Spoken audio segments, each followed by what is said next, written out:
The last PS4 game we looked at was a streamlined, incredibly fun racing game. Like a line of cocaine, it's fun in short bursts. However, this time we're going to be looking at something a bit more serious. This is Project Cars for the PlayStation 4. This game attempts to take your racing experience to the next level and blow your mind once again with its fantastic graphics and unprecedented realism. Project Cars is kind of like Gran Turismo and Juice mixed together, offering fantastic graphics, a realistic driving simulation and a never-ending calendar which means you can keep on playing forever and ever. If you thought the graphics were awesome in Drive Club, Project Cars is going to blow your mind. If you ever wanted to drive a McLaren P1, this is as close as you're ever going to get without being a Russian billionaire or a Premiership football player. The game begins with you setting up a driver and choosing a racing league you want to be a part of. You can pick any style of car, so if you'd prefer to drive a classic rally car to a junior F1 car, you can. A feature I love is that the speech in the game comes from the PlayStation 4 controller and is especially useful when driving in first person, but we'll come back to that later on. Just like in Drive Club, there is no actual goal in the game. Sure, there are trophies you can add to your PSN profile, but there is no actual story or point to you racing. And that lack of plot is exactly the point of you playing, because it's supposed to be your story. You can begin in any racing league you like, and you will get invitations for various teams, each with their own livery and modified car, just like you'd get in real life. After you are signed up, you are able to participate in any of the events on your racing calendar. These include practice runs, qualifying, the actual racing, and the aftermath of your result. As you play, your in-game social feed will tell you how your fans feel about you, just like a service like Twitter would provide for a celebrity. You'll also get emails from your coach and other racing teams trying to persuade you to join them and make you scared about the drivers. You are able to set your car up in any way you see fit, and if you know a lot about racing mechanics, you'll be able to dive straight into this game with confidence. If you manage to impress their papers, you'll be invited to special events such as classic car rallies where you can compete against other elite drivers. These are a great way to try out new cars for upcoming seasons. At the end of your season, if you've done enough to impress the other teams, you'll be given the chance to swap your racing career and drive a different style of car. So if F1 cars weren't your thing, you'll be able to try out supercars instead. If you continue on with your current career, you'll earn a better version of your car and move up the ranks. So if you want to start from the bottom in a go-kart and work your way up to Aston Martins, you can. You know how I mentioned that your controller talks to you? Well, this is a huge feature that makes the PS4 version so much fun to play. From the sidelines, your coach will talk to you and evaluate your driving in real time.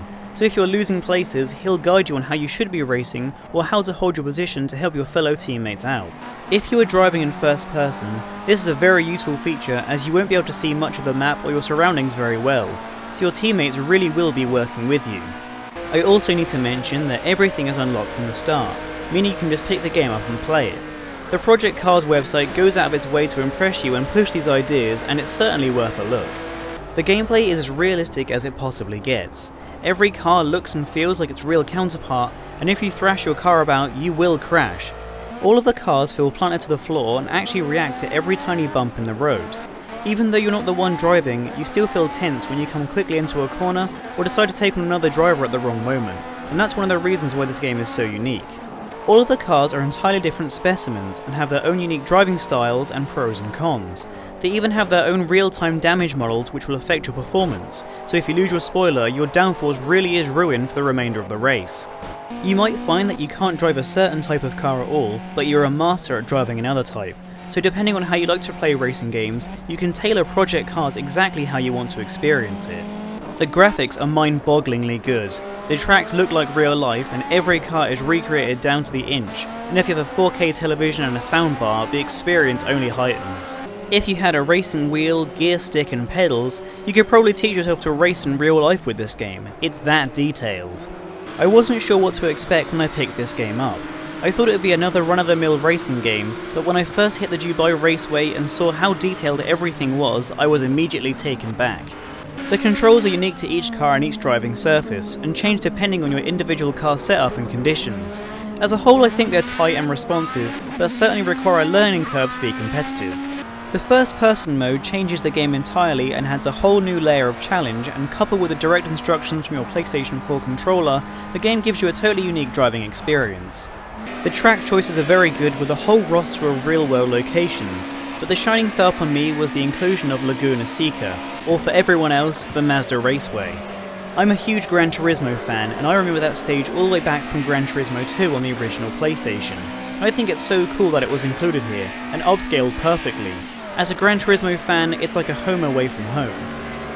I find that the difficulty can be a little bit unfair, but then again this is a true-to-life simulation and every victory needs to be earned. It does make some parts of the game quite stressful, but it means each win means so much more. If you find that the difficulty is too much, you can tailor the game to exactly a level that challenges you, but also gives you a fighting chance to win. I think this tiny feature opens up the game to everyone and certainly keeps the campaign mode enjoyable. The online mode is well populated and is a mixture of straight races, open events for the best possible lap times, and predetermined racing events that are hosted on racing holidays and real-world racing events. If you come back to Project Cars at these times, usually posted on Facebook or through their website, you can compete for actual prizes and specialised content. So it's like Sword Quest for the Atari 2600, just with 4K graphics and the comfort of your own sofa. Project Cars also offers a huge range of DLC that is well priced, much in the same way that Drive Club does with extra cars, tracks and additional content. If you enjoy the main game, the extra content is certainly worth your money.